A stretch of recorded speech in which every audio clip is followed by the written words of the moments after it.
എല്ലാവർക്കും നമസ്കാരം. റിയലിൻ്റെ ഓൺലൈൻ ക്ലാസ്സിലേക്ക് എല്ലാവർക്കും സ്വാഗതം. അപ്പോൾ നമ്മൾ 9ാം ക്ലാസ്സിലെ ഹിസ്റ്ററിയുടെ സെക്കൻഡ് ചാപ്റ്ററാണ് നമ്മൾ പഠിച്ചുകൊണ്ടിരുന്നത്. റഷ്യൻ റവല്യൂഷൻ എന്ന സെക്കൻഡ് ചാപ്റ്ററിൻ്റെ പേര്. അപ്പം സെക്കൻഡ് ചാപ്റ്ററിൽ നമ്മൾ പ്രധാനമായിട്ടും റഷ്യൻ റവല്യൂഷൻ്റെ ഫസ്റ്റ് ഫേസ് അല്ലെങ്കിൽ ആദ്യ ഭാഗത്തെക്കുറിച്ച് നമ്മൾ ഓൾറെഡി ഡിസ്കസ് ചെയ്ത് കഴിഞ്ഞു. ആ ഫസ്റ്റ് ഫേസ് എന്ന് പറയുമ്പോൾ നമ്മൾ ഫെബ്രുവരി റവല്യൂഷനെ കുറിച്ചാണ് നമ്മൾ ആദ്യം നമ്മൾ ഡിസ്കസ് ചെയ്തത്. അപ്പോൾ നമ്മൾ ഇനി നോക്കാൻ പോകുന്നത്, അപ്പോൾ നമ്മൾ ഫെബ്രുവരി റവല്യൂഷനിൽ പ്രധാനമായും പറഞ്ഞ കാര്യങ്ങൾ എന്തൊക്കെയാണെന്ന് നമ്മൾ ഓർമ്മിച്ച് വെച്ചേക്കുക.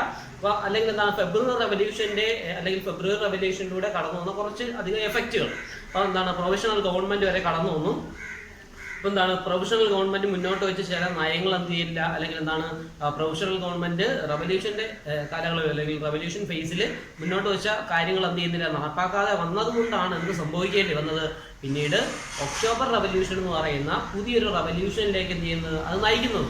ഓക്കെ, അപ്പോൾ നമുക്ക് നെക്സ്റ്റ് പഠിക്കാൻ പോകുന്നു എന്ന് പറഞ്ഞാൽ എന്തായിരുന്നു ഒക്ടോബർ റവല്യൂഷൻ എന്ന് പറയുന്നത്. ഓക്കെ, ആ വേർഡിൽ തന്നെ ഉണ്ട് ഒക്ടോബർ, മന്ത് ഓഫ് ഒക്ടോബർ മാസത്തിൽ നടന്നുകൊണ്ടാണ് അതിനെ ഒക്ടോബർ റവല്യൂഷൻ നമ്മൾ വിളിക്കുന്നത്. അപ്പോൾ ഫെബ്രുവരി റവല്യൂഷനിലൂടെ മുന്നോട്ട് വെച്ച കുറച്ചധികം ഐഡിയകൾ എന്ത് ചെയ്യുന്നില്ല, പ്രൊവിഷണൽ ഗവൺമെൻറ് എന്ത് ചെയ്യുന്നില്ല, നടപ്പിലാക്കുന്നില്ല.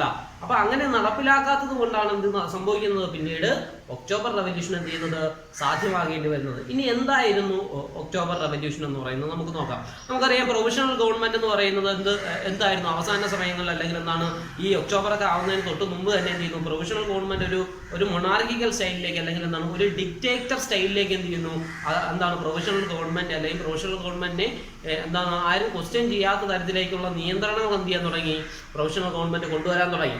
അപ്പോൾ ഇത്തരത്തിലുള്ള നിയന്ത്രണങ്ങൾ കൊണ്ടുവന്നതോടുകൂടി അന്നുണ്ടായിരുന്ന സൊസൈറ്റിയിലെ അല്ലെങ്കിൽ കമ്മ്യൂണിസ്റ്റ് പാർട്ടിയിലെ അല്ലെങ്കിൽ സോഷ്യലിസ്റ്റ് പാർട്ടിയിലെ അന്നുണ്ടായിരുന്ന മറ്റൊരു ഗ്രൂപ്പായിട്ടുള്ള ബോൾഷെവിക്സ്. ഈ ബോൾഷെവിക്സിനും അന്നുണ്ടായിരുന്ന ജനങ്ങൾക്കും മനസ്സിലായി, ഈ തരത്തിൽ പ്രൊവിഷണൽ ഗവൺമെന്റ് മുന്നോട്ട് പോവുകയാണെങ്കിൽ അത് ഒരു ക്ലിയർ ഡിക്റ്റേറ്റർഷിപ്പിലേക്ക് അല്ലെങ്കിൽ ഒരു സ്വേച്ഛാധിപത്യ ഭരണത്തിലേക്ക് ജനങ്ങളെ ഒന്നും അംഗീകരിക്കാതെ അല്ലെങ്കിൽ ജനങ്ങളുടെ റൈറ്റ്സുകൾക്കൊന്നും വില നൽകാത്ത ഒരു സ്വേച്ഛാധിപത്യ ഭരണത്തിലേക്ക്, ഒരു ഡിക്റ്റേറ്റർ ഭരണത്തിലേക്ക് അവസ്ഥ ചെന്നെത്തും എന്ന് ഉറപ്പായത് കൊണ്ട് തന്നെ പിന്നീട് എന്ത് ചെയ്യുന്നു, റവല്യൂഷൻ മുന്നോട്ട് പോകുന്നു. അപ്പോൾ നമ്മൾ നോക്കുക, അന്നുണ്ടായിരുന്ന ബോൾഷെവിക്സ് ലീഡർ ആയിരുന്നു വ്ളാഡിമിർ ലെനിൻ ആയിരുന്നു എന്ന് പറയുന്നത്. അന്നുണ്ടായിരുന്ന ബോൾഷെവിക് ലീഡർ എന്ന് പറയുന്നത്. അപ്പോൾ 16 October 1917, October 16, 1917 post soviet Petrograd soviet and socialist seizure of power. അപ്പോൾ അന്നുണ്ടായിരുന്ന പെട്രോഗ്രാഡ് സോവിയറ്റ് അറിയാം നമുക്ക്. ഈ സോവിയറ്റുകളുടെ ഒരു ഏറ്റവും പ്രധാന സോവിയറ്റ് യൂണിയനുകളിൽ ഏറ്റവും പ്രധാനപ്പെട്ട ഒന്നായിരുന്നു എന്ന് പറയുന്നത് പെട്രോഗ്രാഡ് സോവിയറ്റ് എന്ന് പറഞ്ഞു. അപ്പോൾ പെട്രോഗ്രാഡ് സോവിയറ്റിനോടും അല്ലെങ്കിൽ അന്നുണ്ടായിരുന്ന സോഷ്യലിസ്റ്റ് സീസർ ഓഫ് പവർ അല്ലെങ്കിൽ പെട്രോഗ്രാഡ് സോവിയറ്റിന്റെ നേതൃത്വത്തിൽ ഒരു സോഷ്യലിസ്റ്റ് സീസർ ഓഫ് പവർ അല്ലെങ്കിൽ സോഷ്യലിസ്റ്റ് ഗ്രൂപ്പ് അധികാരം പിടിച്ചെടുക്കുക ആരും ഫ്രം പ്രൊവിഷണൽ ഗവൺമെന്റ്. അന്നുണ്ടായിരുന്ന പ്രൊവിഷണൽ ഗവൺമെന്റിൽ നിന്നും അധികാരം എന്ത് ചെയ്യുക, സോഷ്യലിസ്റ്റ് ഗ്രൂപ്പുകൾ എന്ത് ചെയ്യുക, പിടിച്ചടക്കുക എന്നുള്ള ഒരു ആശയത്തോടു കൂടി ആരും മുന്നോട്ട് വരികയാണ്. ഈ പറയപ്പെടുന്ന ലെനിൻ അല്ലെങ്കിൽ വ്ളാഡിമിർ ലെനിൻ, അന്നുണ്ടായിരുന്ന ബോൾഷെവിക് ലീഡർ എന്ത് ചെയ്യാണ്, മുന്നോട്ട് വരികയാണ്. അപ്പോൾ നമുക്ക് ഒക്ടോബർ റവല്യൂഷൻ വേണമെങ്കിൽ അന്നുണ്ടായിരുന്ന ബോൾഷെവിക് റവല്യൂഷൻ എന്നും വിളിക്കാവുന്നതാണ്. To organize a Caesar, military revolutionary committee was appointed. ഈ പറയപ്പെടുന്ന സോഷ്യലിസ്റ്റ് സീസർ. അപ്പോൾ നമുക്കറിയാം അധികാരം പിടിച്ചെടുക്കണമെങ്കിൽ അവിടെ എന്ത് വേണം, ഒരു മിലിറ്ററി ഗ്രൂപ്പ് വേണം. ഓക്കെ, അപ്പോൾ അതിനുവേണ്ടി അന്ന് ഉണ്ടായിരുന്ന ഈ പറയപ്പെടുന്ന ബോൾഷെവിക്സുകളുടെ നേതൃത്വത്തിൽ എന്ത് ഫോം ചെയ്യുന്നു, they organised a military revolutionary committee. അവിടെ എന്ത് ഫോം ചെയ്തു, ഒരു മിലിറ്ററി റവല്യൂഷണറി കമ്മിറ്റി എന്ത് ചെയ്യാണ്, റഷ്യയിൽ ഫോം ചെയ്യാണ്. That was head by Leon Trotsky. ആ സ്പെല്ലിംഗ് നോക്കുക, ലിയോൺ ട്രോട്സ്കി, കെയിന് 2 ഐ ഉണ്ട്. ലിയോൺ ട്രോട്സ്കിയുടെ നേതൃത്വത്തിൽ അവിടെ എന്ത് ഫോം ചെയ്തു, ഈ റഷ്യയിൽ ഒരു മിലിറ്ററി റവല്യൂഷണറി കമ്മിറ്റി എന്ത് ചെയ്യാണ്, റഷ്യയിൽ ഫോം ചെയ്യണം. It was appointed. Then in 24 October 1917, അപ്പോൾ ഒക്ടോബർ 24, 1917 ഈ ഡേറ്റുകൾ മറന്നു പോകാതിരിക്കുക. അപ്പോൾ 24 ഒക്ടോബർ എന്ത് സംഭവിക്കുന്നു, അന്നുണ്ടായിരുന്ന പ്രൈം മിനിസ്റ്റർ കെരൻസ്കി ആണ്. അപ്പോൾ പ്രൊവിഷണൽ ഗവൺമെന്റ് ഉണ്ടായിരുന്ന പ്രൈം മിനിസ്റ്റർ ആണെന്ന് പറയുന്നത് കെരൻസ്കി എന്ന് പറയുന്നത്. ആ വേർഡ് ശ്രദ്ധിക്കുക. കെരൻസ്കി എന്ത് ചെയ്യുന്നു, സിറ്റി വിടുന്നു. എന്തിനു വേണ്ടി, ഇപ്പോൾ സിറ്റിയിൽ നിൽക്കുകയാണെങ്കിൽ കൃത്യമായിട്ട് ട്രൂപ്പിനെ അല്ലെങ്കിൽ ഈ പറയപ്പെടുന്ന അപ്രൈസിങ്ങിനെതിരെ, ബോൾഷെവിക് അപ്രൈസിങ്ങിനെതിരെ എന്ത് ചെയ്യാൻ പറ്റില്ല, ഒരു ട്രൂപ്പ് സമൺ ചെയ്യുക അല്ലെങ്കിൽ ഒരു ട്രൂപ്പിനെ സമൺ ചെയ്ത് അല്ലെങ്കിൽ ആ പറയപ്പെടുന്ന അപ്രൈസിങ്ങിനെതിരെ പ്രതികരിക്കാൻ സാധിക്കത്തില്ല. അതുകൊണ്ട് തന്നെ ട്രൂപ്പിനെ സമൺ ചെയ്യുന്നതിന് വേണ്ടി സിറ്റി വിട്ട് ആര് പോകുന്നു, അന്നുണ്ടായിരുന്ന പ്രൈം മിനിസ്റ്റർ ആയിരുന്ന കെരൻസ്കി എന്ത് ചെയ്യുന്നു, സിറ്റി വിട്ട് എന്ത് ചെയ്യുന്നു, പോകുന്നു. അപ്പോൾ നോക്കുക, ഈ ഒരു സാഹചര്യത്തിൽ സിറ്റുവേഷൻ എന്ന് പറഞ്ഞാൽ വളരെ വൾഗറാണ്. കാരണം ഏത് സമയത്ത് വേണം ഒരു ആക്രമണം ഗവൺമെന്റിന് നേരെ ഉണ്ടാകാന്നുള്ളത് ഉറപ്പായി. അപ്പോൾ ആ സമയത്ത് എന്താ സംഭവിക്കുന്നത്, 2 buildings of Bolshevik newspapers were seized by loyal men of government. അപ്പോൾ എന്താ സംഭവിക്കുന്നത്? ഗവൺമെന്റ് അപ്പോൾ എന്താണ് ഈ സമയത്ത് അന്നുണ്ടായിരുന്ന ബോൾഷെവിക് അപ്രൈസിനെതിരെ ഗവൺമെന്റ് ഒരു ആക്ഷൻ എടുത്തു. അന്നുണ്ടായിരുന്ന ബോൾഷെവിക് ന്യൂസ് പേപ്പർ ബിൽഡിംഗ്സിനെതിരെ ഒരു ആക്രമണം അയച്ചുവിടുന്നു. ഈ പറയപ്പെടുന്ന പ്രൊവിഷണൽ ഗവൺമെന്റ് എന്ത് ചെയ്യുന്നു? അയച്ചുവിടുന്നു. അതുപോലെ തന്നെ അന്നുണ്ടായിരുന്ന എന്താണ് ഗവൺമെന്റിന്റെ ആളുകളാണ് എന്ത് ചെയ്തത്? ഈ ഒരു സീസർ നടത്തുന്നത് ന്യൂസ് പേപ്പർ ബിൽഡിംഗ് എന്ത് ചെയ്യുന്നു? അവർ പിടിച്ചടക്കി. സോ എന്താ സംഭവിക്കുന്നത്? പിന്നീട് troops were send to take over telephone and telegraph officers and protect Winter Palace. അപ്പോൾ എന്താണ് അന്നുണ്ടായിരുന്ന കമ്മ്യൂണിക്കേഷൻ സിസ്റ്റം ആയിട്ടുള്ള ടെലിഗ്രാഫ് അതുപോലെ തന്നെ ടെലിഫോൺ ഓഫീസുകളെല്ലാം എന്ത് ചെയ്യുക? പ്രൊട്ടക്ട് ചെയ്യുന്നതിനും വിന്റർ പാലസിനെ പ്രൊട്ടക്ട് ചെയ്യുന്നതിനും വേണ്ടി കൃത്യമായിട്ട് ട്രൂപ്പിനെ എന്ത് ചെയ്യുന്നു? പിന്നീട് ഗവൺമെന്റിന്റെ നേതൃത്വത്തിൽ അയക്കുന്നു. അപ്പോൾ നമുക്കറിയാം വിന്റർ പാലസ് എന്ന് വെച്ചാൽ എന്താണ്?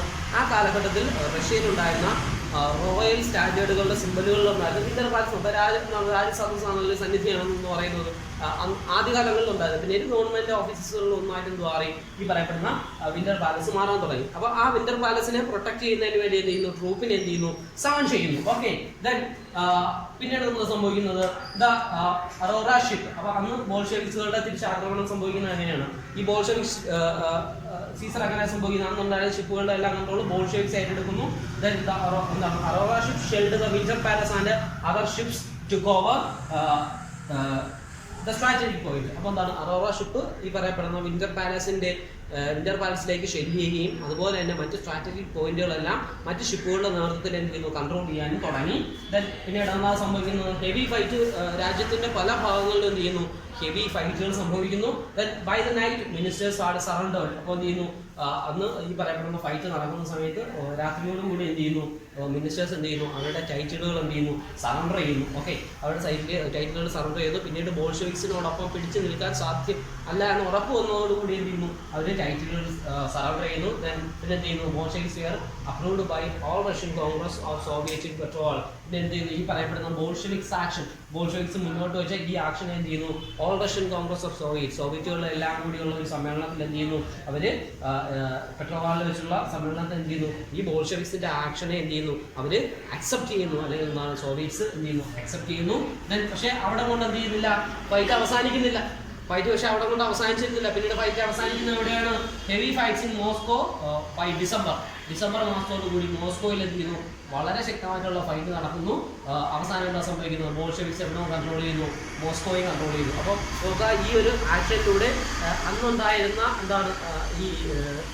എന്താണ് പ്രൊവിഷണൽ ഗവൺമെന്റിന്റെ ഒരു മൊണാർക്കിക്കൽ ഭരണം അല്ലെങ്കിൽ പ്രൊവിഷണൽ ഗവൺമെന്റിന്റെ ഒരു ഡിക്റ്റേറ്റർ ഭരണം എന്ത് ചെയ്യാണ്? ഇതോടുകൂടി അവസാനിക്കുകയാണ്. അപ്പോൾ നമുക്ക് പറയാൻ പറ്റുന്നത് എന്താണ്? ഒക്ടോബർ റവല്യൂഷനിലൂടെ എന്ത് സാധ്യമായി എന്ന് ചോദിച്ചാൽ നമുക്ക് പറയാൻ പറ്റും. ഒക്ടോബർ റവല്യൂഷനിലൂടെ സാധ്യമായെന്ന് പറഞ്ഞാൽ എന്താണ്? It was the end of provisional government and beginning of Bolsheviks rule. അല്ലെങ്കിൽ എന്താണ്? പ്രൊവിഷണൽ ഗവൺമെന്റിന്റെ എന്താണ് ഭരണത്തിന്റെ അവസാനവും അതോടൊപ്പം തന്നെ ബോൾഷെവിക്സിന്റെ എന്താണ് ആരംഭവുമായിരുന്നു ഇതിലൂടെ സാധിച്ചതെന്ന് പറയുന്നത് ഈ പറയപ്പെടുന്ന ഒക്ടോബർ റവല്യൂഷനിലൂടെ സാധിച്ചതെന്ന് പറയുന്നത്. അപ്പോൾ നമ്മൾ ഒക്ടോബർ റവല്യൂഷൻ ഓവറോളായിട്ട് നോക്കുക എങ്ങനെയായിരുന്നു അല്ലെങ്കിൽ എന്തുകൊണ്ടാണ് ഒക്ടോബർ റവല്യൂഷൻ സംഭവിച്ചത് എന്നുള്ളത് നമ്മൾ ബേസിക്കലി മനസ്സിലാക്കുക. ഒക്ടോബർ റവല്യൂഷന്റെ ഏറ്റവും പ്രധാനപ്പെട്ട റീസൺ എന്ന് പറഞ്ഞാൽ ഫെയിലിയർ ഓഫ് പ്രൊവിഷണൽ ഗവൺമെന്റ് ആണ്. ഓക്കെ, അപ്പം എന്താണ് ഫെബ്രുവരി റവല്യൂഷനിലൂടെ കടന്നു വന്ന പ്രൊവിഷണൽ ഗവൺമെന്റിന്റെ എന്താണ് എന്താണ് അല്ലെങ്കിൽ എന്താണ് പ്രൊവിഷണൽ ഗവൺമെന്റ് എന്താണ് ഈ പറയപ്പെടുന്ന ജസ്റ്റിഫൈഡ് അല്ലാത്ത കുറച്ച് എന്താണ് അഡ്മിനിസ്ട്രേറ്റീവ് റിഫോമും അതുപോലെ തന്നെ എന്താണ് അവർ വാഗ്ദാനം ചെയ്ത കാര്യങ്ങൾ എന്ത് ചെയ്യില്ല, അവർ നൽകിയ പ്രോമിസുകൾ എന്ത് ചെയ്യില്ല, നടപ്പിലാക്കാതെയും വന്നു. അതുകൊണ്ടാണ് സംഭവിക്കുന്നത് ഒക്ടോബർ റവല്യൂഷൻ സംഭവിക്കുന്നത്. എന്തൊക്കെയാണ് ഒക്ടോബർ റവല്യൂഷൻ സംഭവിച്ചെന്നുള്ളതാണ് പറയുന്നത്. എന്താണ് 16 ഒക്ടോബറിൽ തന്നെ എന്ത് ചെയ്യുന്നു? ഒരു സോഷ്യലിസ്റ്റ് സീസർ ഓഫ് പവർ. എന്താണ് സോഷ്യലിസ്റ്റ് ഗ്രൂപ്പ് എന്ത് ചെയ്യുന്നു? അല്ലെങ്കിൽ ബോൾഷെവിക്സ് ഗ്രൂപ്പ് എന്ത് ചെയ്യുന്നു? അധികാരം പിടിച്ചെടുക്കാൻ എന്ത് ചെയ്യാണ്? ശ്രമിക്കുകയാണ്. ഓക്കെ, അതിന്റെ അല്ലെങ്കിൽ ആ അധികാരം പിടിച്ചെടുക്കുന്നതിന് വേണ്ടി അവിടെ ഒരു മിലിറ്ററി റവല്യൂഷണറി കമ്മിറ്റി തന്നെ എന്ത് ചെയ്യുന്നു? ബോൾഷെവിക്സുകൾ ഫോം ചെയ്യുന്നു. That was under the leadership of Leon Trotsky. അത് ലിയോൺ ട്രോട്സ്കിയുടെ നേതൃത്വത്തിലായിരുന്നു. പക്ഷേ എന്താ സംഭവിച്ചത്? അണ്ടർ കെരൻസ്കി അന്നുണ്ടായിരുന്ന പ്രൈം മിനിസ്റ്റർ എന്ത് ചെയ്യുന്നു? ഈ ഒരു അപ്രൈസിംഗ് മനസ്സിൽ കണ്ട് എന്ത് ചെയ്യുന്നു? അദ്ദേഹം സിറ്റി വിട്ട് ഗ്രൂപ്പിനെ എന്ത് ചെയ്യുന്നു? ഫോം ചെയ്യാൻ തീരുമാനിക്കുന്നു.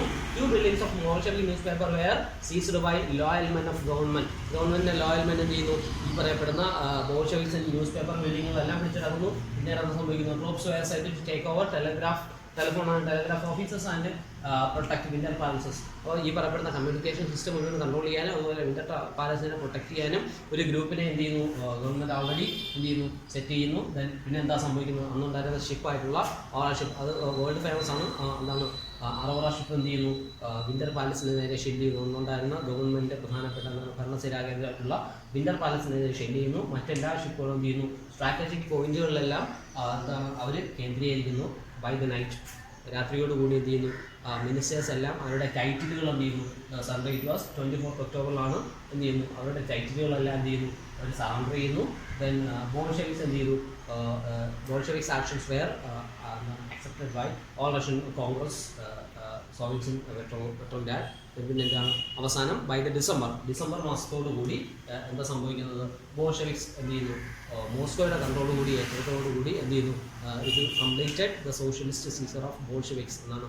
ബോൾഷെവിക്സ് എന്ത് ചെയ്യുന്നു, എന്താണ് ഗവൺമെൻറ് എന്താണ് കൺട്രോളിൽ നിന്നും റഷ്യയുടെ ഭരണം എന്ത് ചെയ്തു, ബോൾഷെവിക്സ് ഇതോടുകൂടി ഏറ്റെടുക്കുന്ന ഒരവസ്ഥ ഉണ്ടായി. സോ ഇതാണ് നമ്മൾ എന്തെന്ന് വിളിക്കുന്നത്, it is what we called October revolution. Okay, അപ്പം നമ്മൾ ഒക്ടോബർ റെവല്യൂഷനെ കുറിച്ചാണ് സംസാരിച്ചുകൊണ്ടിരുന്നത്. അപ്പോൾ പ്രധാനമായും ഒക്ടോബർ റെവല്യൂഷനിൽ വന്ന മാറ്റങ്ങൾ അല്ലെങ്കിൽ എഫക്ട്സ് ഓഫ് ഒക്ടോബർ റെവല്യൂഷനാണ് നമ്മൾ ഇനി നോക്കാൻ പോകുന്നത്. അപ്പോൾ ഒക്ടോബർ റെവല്യൂഷനുമായിട്ട് ബന്ധപ്പെട്ട് ആ ഈവൻസ് എല്ലാം നമ്മൾ പറഞ്ഞു കഴിഞ്ഞു. ഒക്ടോബർ റെവല്യൂഷൻ എന്ന് പറഞ്ഞാൽ എന്തായിരുന്നു? ഒക്ടോബർ റെവല്യൂഷൻ എന്ന് പറഞ്ഞാൽ ആക്ച്വലി പ്രൊവിഷണൽ ഗവൺമെന്റ് എന്ത് ചെയ്യാണ്, പ്രൊവിഷണൽ ഗവൺമെന്റ് അല്ലെങ്കിൽ പ്രൊവിഷണൽ ഗവൺമെന്റ് അധികാരം എന്ത് ചെയ്യാണ്, ബോൾഷെവിക്സിന്റെ കൈകളിലേക്ക് മാറുകയാണ്. അല്ലെങ്കിൽ എന്താണ് ബോൾഷെവിക്സ് പാർട്ടി എന്ത് ചെയ്യാണ്, ലെനിന്റെ നേതൃത്വത്തിൽ ബോൾഷെവിക്സ് എന്ത് ചെയ്യുന്നു, പ്രൊവിഷണൽ ഗവൺമെന്റിൽ നിന്നും അധികാരം പിടിച്ചെടുക്കുകയാണ്. അപ്പൊ ഇതിനെയാണ് നമ്മൾ എന്തെന്ന് വിളിക്കുന്നത്, ഒക്ടോബർ റെവല്യൂഷൻ എന്ന് വിളിക്കുന്നത്.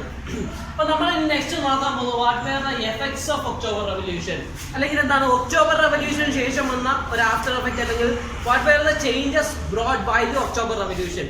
ഒക്ടോബർ റെവല്യൂഷൻ കൊണ്ടുവന്ന പ്രധാനപ്പെട്ട മാറ്റങ്ങൾ എന്തൊക്കെയാണ് എന്നുള്ളതാണ് നമ്മൾ ഇനി നോക്കുന്നത്. അപ്പോൾ പ്രധാനമായിട്ടും നമുക്കറിയാം, ഈ ഒരു ബോൾഷെവിക്സ് പാർട്ടി എന്ന് പറയുന്നത് അല്ലെങ്കിൽ സോഷ്യലിസ്റ്റ് ഐഡിയ ഫോളോ ചെയ്യുന്ന പാർട്ടിയാണ് എന്തെന്ന് പറയുന്നത്, ബോൾഷെവിക്സ് പാർട്ടി എന്ന് പറയുന്നത്. അപ്പോൾ ഈ ബോൾഷെവിക്സ് പാർട്ടിയുടെ പ്രധാനപ്പെട്ട അല്ലെങ്കിൽ ആശയങ്ങളിൽ ഒന്നെന്ന് പറയുന്നതാണ് they were against private property. നമ്മൾ ആദ്യമേ പറഞ്ഞു കഴിഞ്ഞു എന്താണ്, കാർൽ മാർക്സിന്റെയും ഫ്രെഡറിക് ഏംഗൽസിന്റെയും ഒക്കെ ഒരു കമ്മ്യൂണിസ്റ്റ് ഐഡിയ എന്തായിരുന്നുള്ളത്, അല്ലെങ്കിൽ അവരുടെ ഒരു ഇന്റലക്ച്വൽ എന്താണ് ഇൻഫ്ലുവൻസ് എന്തായിരുന്നു എന്നുള്ളത് നമ്മൾ പറഞ്ഞു കഴിഞ്ഞു. അപ്പം നമ്മൾ ഇനി നോക്കുന്നത് ഈ പറയപ്പെടുന്ന എന്താണ് ബോൾഷെവിക്സ് മുന്നോട്ട് വെച്ച ആശയങ്ങൾ ഒന്നെന്ന് പറയുന്നത് they were against private property, അല്ലെങ്കിൽ എന്താണ് വസ്തു ഒരിക്കലും അല്ലെങ്കിൽ എന്താണ് പ്രോപ്പർട്ടി ഒരിക്കലും എന്ത് ചെയ്യാതിരിക്കുക, ഇൻഡിവിജ്വൽസ് സ്വന്തമായി അല്ലെങ്കിൽ എന്താണ് പ്രൈവറ്റ് ഇൻഡിവിജ്വൽസ് ഹോൾഡ് ചെയ്യാതിരിക്കുക എന്നുള്ളതാണെന്ന് പറയുന്നത് ഈ പറയപ്പെടുന്ന സോഷ്യലിസ്റ്റ് ഐഡിയകളിലെ ഏറ്റവും പ്രധാനപ്പെട്ടതെന്ന് പറയുന്നത്. ഓക്കെ, അപ്പം ഈ പ്രൈവറ്റ് പ്രോപ്പർട്ടി ആക്ച്വലി നാഷണലൈസേഷൻ അല്ലെങ്കിൽ എന്താണ് ഒരു വലിയ ഗ്രൂപ്പ് അല്ലെങ്കിൽ എന്താണ് ഗവൺമെന്റിന്റെ നേതൃത്വത്തിൽ എന്ത് ചെയ്യുക, പ്രോപ്പർട്ടികൾ കൺട്രോൾ ചെയ്യുക. മറിച്ച് എന്താ അവിടെ ഉണ്ടായത്, no existence of private property എന്നുള്ളതാണെന്ന് പറയുന്നത് സോഷ്യലിസ്റ്റ് ഐഡിയ എന്ന് പറയുന്നത്. That is why industries and banks were nationalised. Okay, അപ്പൊ അന്നുണ്ടായിരുന്ന ഇൻഡസ്ട്രികളും ബാങ്കുകളും എല്ലാം എന്ത് ചെയ്യപ്പെട്ടു, ഈ പറയപ്പെടുന്ന ആശയത്തിന്റെ അല്ലെങ്കിൽ എന്താണ് പ്രൈവറ്റ് പ്രോപ്പർട്ടിക്ക് എതിരായിട്ട് എന്ത് ചെയ്തു, ഇതെല്ലാം നാഷണലൈസ് ചെയ്യപ്പെട്ടു, ഇതെല്ലാം ഗവൺമെന്റിന്റെ കീഴിൽ കൊണ്ടുവന്നു. അപ്പൊ ബാങ്കുകളെല്ലാം ഗവൺമെന്റിന്റെ കീഴിൽ, അതുപോലെ തന്നെ ഇൻഡസ്ട്രികളെല്ലാം ഗവൺമെന്റിന്റെ കീഴിൽ. അവിടെ എന്തില്ല, അവിടെ പ്രൈവറ്റ് പ്രോപ്പർട്ടി എന്ന് പറയുന്ന ഐഡിയ എന്ത് ചെയ്യുന്നില്ല, നിലനിൽക്കുന്നില്ല. Okay, next one, as land was declared as social property.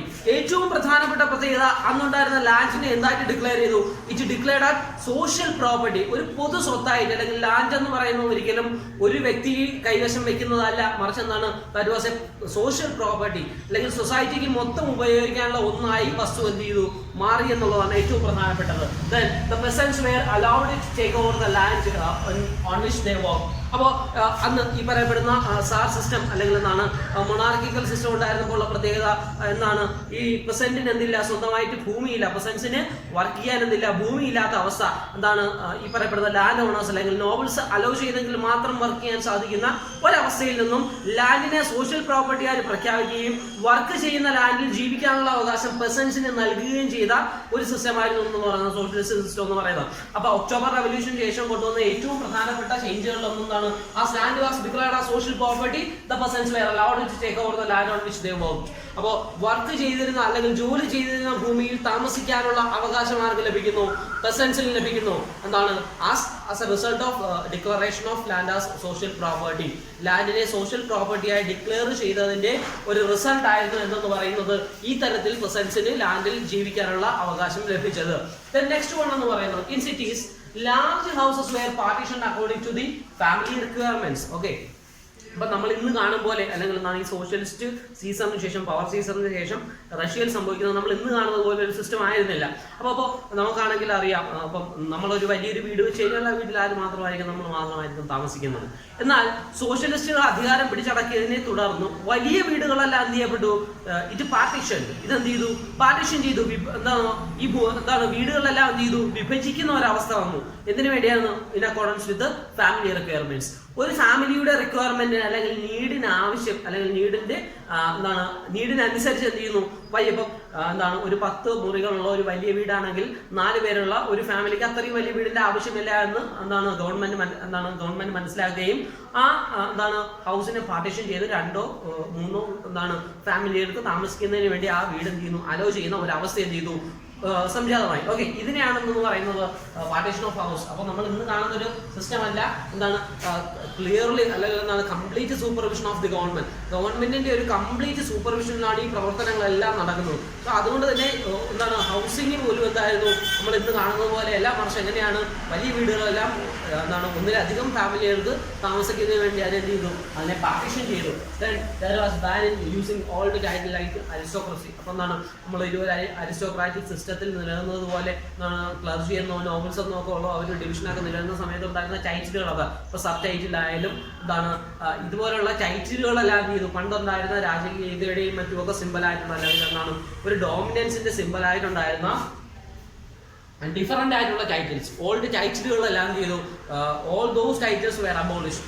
ഈ പറയപ്പെടുന്ന ടൈറ്റിലുകളെല്ലാം കംപ്ലീറ്റ്ലി എന്ത് ചെയ്യപ്പെട്ടു, അത് അബോളിഷ് ചെയ്യപ്പെട്ടു എന്നുള്ളതാണ് ഈ ബോൾഷെവിക് സീസർ കൊണ്ടുള്ള ഏറ്റവും പ്രധാനപ്പെട്ട മറ്റൊരു ചേഞ്ച് എന്ന് പറയുന്നത്. ഓക്കെ, അപ്പൊ ടൈറ്റിലുകളുടെ അബോളിഷനാണ് ban in using old titles. ഇനി ഏറ്റവും പ്രധാനപ്പെട്ടത് നമുക്കറിയാം, ഈ സോഷ്യലിസ്റ്റ് സീസൺ മുന്നോട്ട് വെച്ച് ഏറ്റവും പ്രധാനപ്പെട്ട ഐഡിയ എന്ന് പറഞ്ഞാൽ ഇക്വാളിറ്റി ഇൻ ദ സൊസൈറ്റിയാണ്. സൊസൈറ്റിയിൽ എന്ത് ചെയ്യുക, എല്ലാവരും ഈക്വലായിട്ട് കൺസിഡർ ചെയ്യുക എന്നുള്ളതായിരുന്നു എന്ന് പറയുന്നത്. അല്ലെങ്കിൽ പ്രൊഫഷണൽ ഗവൺമെന്റ് നയം അല്ലെങ്കിൽ പ്രൊഫഷണൽ ഗവൺമെന്റ് മുന്നോട്ട് വെച്ച നയങ്ങളൊന്നും ഇക്വാളിറ്റിക്ക് അനുസരിച്ചായിരുന്നു അല്ലെങ്കിൽ ഇക്വാളിറ്റിക്ക് വിരുദ്ധമായിരുന്നത് കൊണ്ടാണ് ബോൾഷെവിക് അധികാരം പിടിച്ചെടുത്തത്. സോ അതുകൊണ്ട് തന്നെ ആർമിയിലും മറ്റും എന്ത് ചെയ്യുന്നു, ഒരു പുതിയ യൂണിഫോം സിസ്റ്റം. യൂണിഫോം എന്ന് പറയുന്ന വേർഡ് തന്നെ നമുക്കറിയാം, അല്ലെങ്കിൽ യൂണിഫോം എന്ന് പറയുന്ന യൂണിഫോം സിസ്റ്റത്തിന്റെ പ്രത്യേകത എല്ലാവരും ഒരുപോലെ കാണുക എന്നുള്ളതാണ്. ആർമിയിലും മറ്റും എന്ത് ചെയ്യുന്നു, they were introduced new uniforms. Equality ensure ചെയ്യുന്ന new uniforms that abolished the royal symbols. പഴയ റോയൽ സിംബലുകളെ അബോളിഷ് ചെയ്തുകൊണ്ട് ഇക്വാളിറ്റി എൻഷുർ ചെയ്യുന്ന പുതിയ യൂണിഫോമുകൾ എന്ത് ചെയ്യുന്നു, ഇൻട്രൊഡ്യൂസ്ഡ് ആർമിയിൽ എന്ത് ചെയ്യുന്നു, ഇൻട്രൊഡ്യൂസ് ചെയ്യുന്നു. And officials by the Bolsheviks to assert the change. അപ്പോൾ സൊസൈറ്റിയിൽ വന്ന ചേഞ്ച് എന്ത് ചെയ്യുക, സൊസൈറ്റി പണ്ടുണ്ടായിരുന്നത് പോലെയല്ല, it is a new society അല്ലെങ്കിൽ ന്യൂ സോഷ്യൽ ഓർഡർ എന്ന് ജനങ്ങളുടെ മനസ്സിലേക്ക് പുതിയൊരു ചിന്ത കൊണ്ടുവരുന്നതിന് വേണ്ടി ഈ പെരിഫറൽ ആയിട്ടുള്ള പുറമെയുള്ള കാഴ്ചകളിൽ വരെ യൂണിഫോമിലും മറ്റും വരെ എന്ത് ചെയ്യുന്നു, ബോൾഷെവിക്സിന്റെ നേതൃത്വത്തിൽ വലിയൊരു ചേഞ്ച് എന്ത് ചെയ്യുന്നു, കൊണ്ടുവരുന്നു. ഇപ്പൊ ഇതാണെന്ന് പറയുന്നത് പുതിയൊരു മാറ്റം new uniforms were introduced with the army and officials by the Bolsheviks to assert the change. ചേഞ്ചിനെ നമ്മൾ എന്ത് ചെയ്യണം, അസേർട്ട് ചെയ്യാണ്, മാറ്റത്തെ അടിച്ചേൽപ്പിക്കുന്ന ഒരു അവസ്ഥയിലേക്കാണ് എന്ത് ചെയ്യുന്നത്, ഇത് കൊണ്ടെത്തിക്കുന്നത്. The Bolsheviks party was renamed as Russian Communist Party. അപ്പൊ അന്ന് വരെ നിലനിന്നിരുന്ന ബോൾഷെവിക്സ് പാർട്ടിയുടെ പേര് മാറ്റി എന്താക്കി, റഷ്യൻ കമ്മ്യൂണിസ്റ്റ് പാർട്ടി എന്ന് പേര് ചെയ്യുന്നു. അപ്പൊ കമ്മ്യൂണിസ്റ്റ് ഐഡിയ ഫോളോ ചെയ്തത് നമുക്ക് ഇതിൽ നിന്നും മനസ്സിലാക്കാൻ സാധിക്കും. Then Russia became one party state and trade unions kept under the party control. അപ്പോൾ റഷ്യ എന്ന് പറയുന്നത് ഇതിലൂടെ ബോൾഷെവിക്സിന്റെ നേതൃത്വത്തിലാണ് ഗവൺമെന്റ് റൺ ചെയ്യുന്നത്. സോ അതുകൊണ്ട് തന്നെ രാജ്യത്തുണ്ടായിരുന്ന ഒരേ ഒരു പൊളിറ്റിക്കൽ പാർട്ടി എന്ന് പറഞ്ഞാൽ റഷ്യൻ കമ്മ്യൂണിസ്റ്റ് പാർട്ടിയാണ്. അപ്പൊ ആ തരത്തിൽ ഒരേ ഒരു പാർട്ടി മാത്രം ഭരിക്കപ്പെടുന്ന സ്റ്റേറ്റുകളെ നമ്മൾ വിളിക്കുന്ന പേരാണ് എന്തെന്ന് പറയുന്നത്, വൺ പാർട്ടി സ്റ്റേറ്റ്, അല്ലെങ്കിൽ എന്തെന്ന് വിളിക്കാം, ടോട്ടാലിറ്റേറിയൻ സ്റ്റേറ്റ്. Totalitarian state. അപ്പോൾ ഒരേ ഒരു പൊളിറ്റിക്കൽ പാർട്ടി മാത്രം ഭരിക്കുന്ന സ്റ്റേറ്റുകളെ നമുക്ക് എന്തെന്ന് വിളിക്കാം, വൺ പാർട്ടി സ്റ്റേറ്റ് അല്ലെങ്കിൽ ടോട്ടാലിറ്റേറിയൻ സ്റ്റേറ്റ് എന്ന് വിളിക്കാം. അപ്പൊ റഷ്യ എന്ന് പറയുന്നത് എന്തിന്റെ ഉദാഹരണമാണ്, it is an example of totalitarian state. അപ്പോൾ ബോൾഷെവിക്സ് പാർട്ടി എന്ത് ചെയ്യുന്നു, റഷ്യൻ കമ്മ്യൂണിസ്റ്റ് പാർട്ടി എന്ന് പേര് മാറ്റുന്നു, കമ്മ്യൂണിസ്റ്റ് ഐഡിയ ഫോളോ ചെയ്യുന്ന ഒരു പൊളിറ്റിക്കൽ പാർട്ടിയായി മാറുന്നു. അത് സോഷ്യലിസ്റ്റ് കമ്മ്യൂണിസ്റ്റ് ഐഡിയ തന്നെയായിരുന്നു ഫോളോ ചെയ്തിരുന്നത്. പിന്നീട് എന്ത് ചെയ്യുന്നു, ഈ പൊളിറ്റിക്കൽ പാർട്ടി അല്ലെങ്കിൽ ഈ ഒരു പൊളിറ്റിക്കൽ പാർട്ടി മാത്രം റഷ്യയിൽ വരുന്നു. അതുകൊണ്ട് തന്നെ റഷ്യ ടോട്ടാലിറ്റേറിയൻ സ്റ്റേറ്റ് ആയി. മാത്രമല്ല ഏറ്റവും പ്രധാനപ്പെട്ട ഒരു ഫീച്ചർ എന്ന് പറയുന്നത് ട്രേഡ് യൂണിയനുകളെല്ലാം എങ്ങനെയായിരുന്നു, it were kept under party control. ഈ ട്രേഡ് യൂണിയനുകളുടെ എല്ലാ കൺട്രോളും ആരുടെ കീഴിലായിരുന്നു, അണ്ടർ പാർട്ടി കൺട്രോൾ, പൊളിറ്റിക്കൽ പാർട്ടിയുടെ കൺട്രോളിൽ കീഴിലായിരുന്നു എന്തെന്ന് പറയുന്നത് ഈ പറയപ്പെടുന്ന ട്രേഡ് യൂണിയനുകളല്ല. ഓക്കെ, അപ്പൊ ഇതാണ് എന്തെന്ന് പറയുന്നത് റഷ്യൻ റവല്യൂഷൻ അല്ലെങ്കിൽ എന്താണ് എഫക്ട്സ് ഓഫ് ഒക്ടോബർ റവല്യൂഷൻ്റെ ഏറ്റവും പ്രധാനപ്പെട്ടത്. ഒക്ടോബർ റവല്യൂഷൻ കടന്നതോടുകൂടി അതിൽ പറഞ്ഞ ഏറ്റവും പ്രധാനപ്പെട്ട റേഞ്ച് എന്ന് പറഞ്ഞാൽ റഷ്യ എന്തായി മാറി? It became A totalitarian state and all trade unions. നമുക്കറിയാം പ്രൊവിഷണൽ ഗവൺമെന്റ് സമയത്ത് ട്രേഡ് യൂണിയനുകളെല്ലാം അലോ ചെയ്തെങ്കിലും ഒരുപാട് നിയന്ത്രണങ്ങൾ പിന്നീട് അവർ കൊണ്ടുവരുന്നു. എന്നാൽ ഈ പറയപ്പെടുന്ന ബോൾഷെവിക്സ് പാർട്ടി കടന്നു പോകുന്നതോടുകൂടി it was actually indirect control, ഒരു ഇൻഡയറക്റ്റ് കൺട്രോൾ എന്ന രീതിയിൽ പാർട്ടിക്ക് കീഴിൽ തന്നെ കൊണ്ടുവരുന്നു, ട്രേഡ് യൂണിയനുകളെല്ലാം കൊണ്ടുവരുന്നു. Then another change was they introduced a centralized planning. Okay, നമുക്കറിയാം റഷ്യ എന്ന് പറഞ്ഞാൽ it was completely controlled by a single party. Okay, ഒരു സിംഗിൾ പൊളിറ്റിക്കൽ പാർട്ടിയാണ് അല്ലെങ്കിൽ ബോൾഷെവിക്സ് എന്ന് പറയുന്ന ഒരു ഗ്രൂപ്പാണ് എന്ത് ചെയ്യുന്നത്? റഷ്യ ആകമാനം കൺട്രോൾ ചെയ്യുന്നത്. സോ അതുകൊണ്ട് തന്നെ റഷ്യയുടെ ഡെവലപ്മെന്റ് എന്ന് പറഞ്ഞാൽ അല്ലെങ്കിൽ റഷ്യക്ക് കൃത്യമായിട്ട് എന്ത് വേണം?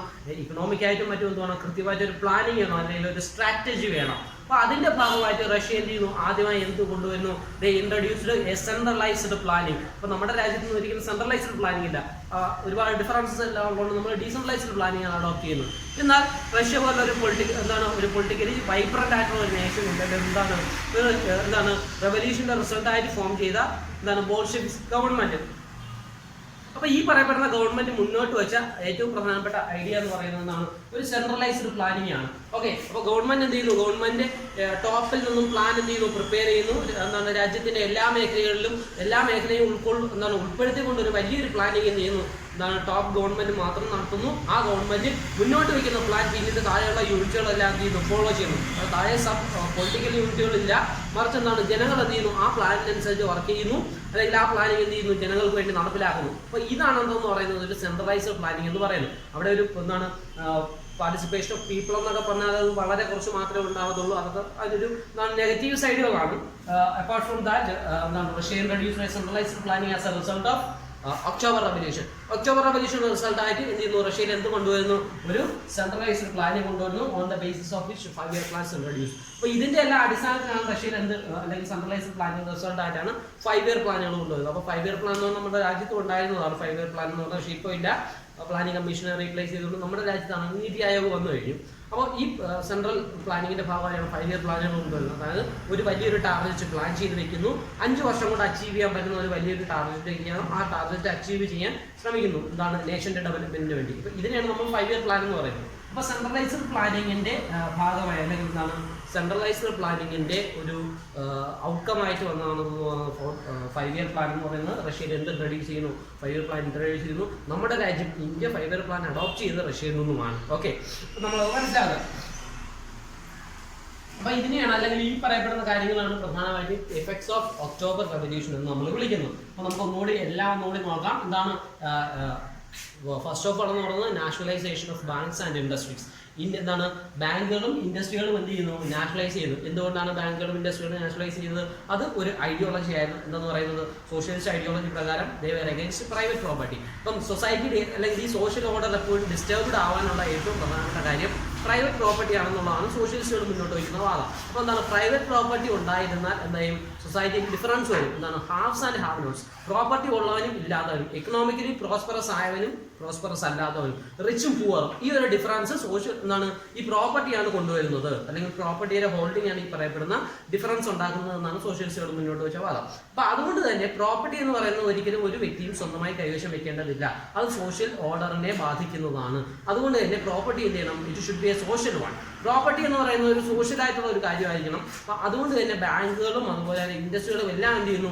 ഒരു വ്യക്തിയുടെ കൈവശം അല്ലെങ്കിൽ ഇൻഡിവിജ്വലി ഹോൾഡ് ചെയ്യാതെ മറിച്ച് എന്താക്കി അത് സൊസൈറ്റിയുടെ മൊത്തമായിട്ട് ഡിക്ലെയർ ചെയ്യുന്നു, അല്ലെങ്കിൽ ഗവൺമെന്റ് മുഴുവനായിട്ട് ഗവൺമെന്റ് കൺട്രോളിലേക്ക് ഇത് കൊണ്ടുവരുന്നു. ഇതിന് എന്തായാലും പ്രഖ്യാപിക്കുന്നു ഇത് ഡിക്ലെയർഡ് ആസ് സോഷ്യൽ പ്രോപ്പർട്ടി. അപ്പോൾ ബാങ്കുകൾ തന്നെ നാഷണലൈസ് ചെയ്യുന്നു, ലാൻഡിനെ എന്ത് ചെയ്യുന്നു? ഒരു സോഷ്യൽ പ്രോപ്പർട്ടി ആയിട്ട് ഡിക്ലെയർ ചെയ്യുന്നു. അപ്പോൾ ഈ ലാൻഡിനെ സോഷ്യൽ പ്രോപ്പർട്ടിയായി ഡിക്ലെയർ ചെയ്തപ്പോൾ വന്ന ഏറ്റവും പ്രധാനപ്പെട്ട മാറ്റം എന്ന് പറഞ്ഞാൽ പെസൻസ് ഗോട്ട് ലാൻഡ്. പെസൻസിന് എന്ത് ചെയ്യുന്നു? സ്വന്തമായിട്ട് എന്ത് ചെയ്യുന്നു? ഭൂമി ലഭിക്കുന്നു. അവർക്ക് വർക്ക് ചെയ്യുന്ന ഭൂമിയിൽ താമസിക്കാനുള്ള ഒരു അവകാശം ഈ പറയപ്പെടുന്ന പ്രോപ്പർട്ടിയെ സോഷ്യൽ പ്രോപ്പർട്ടി, ലാൻഡിനെ സോഷ്യൽ പ്രോപ്പർട്ടിയെ ഡിക്ലെയർ ചെയ്തതിലൂടെ സാധിക്കുന്നു. ഇനി സിറ്റികൾ നമ്മൾ പരിശോധിക്കുകയാണെങ്കിൽ ഹൗസിംഗ് എങ്ങനെയായിരുന്നു നമുക്ക് നോക്കാം. ഒരു നോർമൽ ലിവിങ്ങിന് ഹൗസ് ഇപ്പോൾ നമുക്ക് എത്രത്തോളം ക്ലീൻ ആയിരുന്നു പ്ലാനിങ് നോക്കാൻ നമുക്ക് മനസ്സിലാവാം. വലിയ വലിയ ഹൗസുകൾ എന്ത് ചെയ്യുന്നു? ഒന്നിലധികം ഫാമിലികൾക്ക് വേണ്ടി ഡിവൈഡ് ചെയ്ത് നൽകുന്ന ഒരു സിസ്റ്റം ഇവിടെ കൊണ്ടുപോകുന്നു. ഈ പറയപ്പെടുന്ന പ്ലാനിങ് അല്ലെങ്കിൽ ഹൗസിംഗ് എന്ന് പറയുന്ന ഫെസിലിറ്റിയിൽ കൊണ്ടുവന്നു. ദെൻ ഏറ്റവും പ്രധാനപ്പെട്ട ഒരു മറ്റൊരു ചേഞ്ച് അല്ലെങ്കിൽ സോഷ്യലി വലിയ ഇമ്പാക്ട് ഉണ്ടാക്കുന്ന ചേഞ്ച് എന്ന് വെച്ചാൽ അബോളിഷൻ ഓഫ് ടൈറ്റിൽസ് ആയിരുന്നു.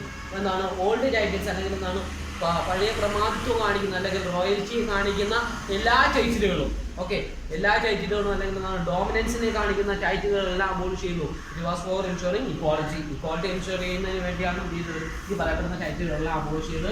Then new uniforms were introduced in the army and officials were followed. എന്താണ് ആർമിയിലും മറ്റും എന്ത് ചെയ്തു പുതിയ യൂണിഫോമുകളും മറ്റും എന്ത് ചെയ്തു ഇൻട്രൊഡ്യൂസ് ചെയ്തു. ദെൻ ബോൾഷെവിക്സ് എന്ത് ചെയ്തു ബോൾഷെവിക്സ് ഈ പറയപ്പെടുന്ന ഇൻട്രൊഡക്ഷൻ എന്ന് പറഞ്ഞാൽ എന്താണ് ടു അസേർട്ട് ദ ചേഞ്ചിനെ അസേർട്ട് ചെയ്യുന്നതിന് അല്ലെങ്കിൽ ചേഞ്ചിനെ അടിച്ചേൽപ്പിക്കുന്ന അല്ലെങ്കിൽ ചേഞ്ചിനെ അസേർട്ട് ചെയ്യുന്നതിന് വേണ്ടിയായിരുന്നു എന്ത് ചെയ്യുന്നത് ഈ ചേഞ്ചുകൾ ആര് കൊണ്ടുവന്നത് ഈ പറയപ്പെടുന്ന ബോൾഷെവിക്സ് അല്ലെങ്കിൽ റവല്യൂഷന് ശേഷം ബോൾഷെവിക്സ് ഇത് അഡോപ്റ്റ് ചെയ്യുന്നത്. Bolsheviks to assert the change ജനങ്ങളുടെ മനസ്സിലേക്ക് സൊസൈറ്റിയിൽ ഒരു ചേഞ്ച് ഉണ്ടായി അല്ലെങ്കിൽ എന്താണ് റവല്യൂഷന് ശേഷം വന്ന വലിയ ചേഞ്ചുകളിലൊന്നായിട്ട് ഇത് മാറിയത് ഈ തരത്തിലാണ്. ദെൻ ഏറ്റവും പ്രധാനപ്പെട്ട മറ്റൊരു ചേഞ്ച് എന്ന് പറയുന്നത് ബോൾഷെവിക്സ് പാർട്ടി എന്തായിട്ട് റീനെയിം ചെയ്ത് റീനെയിംഡ് ആസ് റഷ്യൻ കമ്മ്യൂണിസ്റ്റ് പാർട്ടിയായിട്ട് എന്തിനെ റീനെയിം ചെയ്തു ബോൾഷെവിക്സ് പാർട്ടിയെ റീനെയിം ചെയ്തു. അപ്പോൾ എന്താണ് അപ്പോൾ കംപ്ലീറ്റ്ലി ഒരു വൺ പാർട്ടി ഡോമിനൻസ് അല്ലെങ്കിൽ എന്താണ് ഒരു സിംഗിൾ പാർട്ടി സ്റ്റേറ്റ് ആയിട്ട് ഒന്ന് മാറി റഷ്യ മാറി. ഇത്തരത്തിലുള്ള ഒരു സിംഗിൾ പാർട്ടി അല്ലെങ്കിൽ വൺ പാർട്ടി സ്റ്റേറ്റുകളാണ് എന്താണ് വിളിക്കുന്നത് ടോട്ടാലിറ്റേറിയൻ സ്റ്റേറ്റ് എന്ന് വിളിക്കുന്നത്. So Russia become an example of a totalitarian state. Russia എന്ന് പറയുന്നത് ഒരു ടോട്ടാലിറ്റേറിയൻ സ്റ്റേറ്റിന്റെ എക്സാമ്പിൾ ആയിട്ട് മാറുന്നു. സോ ഈ പറയപ്പെടുന്ന പൊളിറ്റിക്കൽ പാർട്ടിയുടെ നേതൃത്വത്തിൽ തന്നെയായിരുന്നു ട്രേഡ് യൂണിയനുകളും മറ്റും എന്ത് ചെയ്യപ്പെട്ടത് കൺട്രോൾ ചെയ്യപ്പെട്ടത്. ദെൻ ഏറ്റവും പ്രധാനപ്പെട്ട മറ്റൊരു വലിയ ചേഞ്ച് എന്ന് പറയുന്നത് ലോകത്തിന് നമുക്ക് വലിയൊരു കോൺട്രിബ്യൂഷനുകളിലൊന്നായിരുന്നു ഈ പറയപ്പെടുന്ന സെൻട്രലൈസ്ഡ് പ്ലാനിംഗ് എന്ന് പറയുന്നത്. പിന്നീട് എന്ത് ചെയ്യുന്നു Russia adopted centralised planning and on basis of which 5-year plans adopted. ഇതിന്റെ ഭാഗമായിട്ട് എന്ത് ചെയ്യുന്നു രാജ്യത്ത് 5-year പ്ലാൻ എന്ന് പറയുന്ന പുതിയ ആശയം എന്ത് ചെയ്യുന്നു അഡോപ്റ്റ് ചെയ്തു. എന്തായിരുന്നു 5-year പ്ലാൻ നമുക്കറിയാം. 5 വർഷത്തേക്ക് ഒരു ടാർഗറ്റ് വെച്ചിരുന്നു, അത് അച്ചീവ് ചെയ്യാൻ ശ്രമിക്കുന്നു. ഇതാണെന്ന് പറയുന്നത് 5-year പ്ലാൻ എന്ന് പറയുന്നത്. അപ്പോൾ റഷ്യയിൽ നിന്നുമാണ് പിന്നീട് ഇന്ത്യ എന്ത് ചെയ്ത് 5-year പ്ലാൻ എന്ന് പറയുന്ന ആശയങ്ങളെല്ലാം അഡോപ്റ്റ് ചെയ്ത്. അപ്പോൾ എന്തായിരുന്നു 5-year പ്ലാൻ, അതിൻ്റെ ഇമ്പാക്റ്റ് എന്തായിരുന്നു എന്നുള്ളതൊക്കെ മനസ്സിലാക്കുക. ഒരു ടെക്സ്റ്റ് നന്നായിട്ട് വായിക്കുക. ഈ പറയുന്ന റവല്യൂഷൻ്റെ ചേഞ്ചുമായി ബന്ധപ്പെട്ട് എന്തെങ്കിലുമൊക്കെ സംശയങ്ങളൊന്നും ഉണ്ടെങ്കിൽ ചോദിക്കുക. അപ്പോൾ ഏറ്റവും പ്രധാനപ്പെട്ട ചാപ്റ്ററുകളൊന്നാണ് ഫ്രഞ്ച് റവല്യൂഷൻ പോലെ വലിയ പ്രധാനപ്പെട്ടാണെന്ന് പറയുന്നത് റഷ്യൻ റവല്യൂഷൻ. അപ്പോൾ ഈ റഷ്യൻ റവല്യൂഷൻ നന്നായിട്ട് പഠിക്കുക, അതിൻ്റെ കോഴ്സ് മുതലുള്ള കാര്യങ്ങൾ പഠിക്കുക, സംശയങ്ങളുണ്ടെങ്കിൽ ചോദിക്കുക.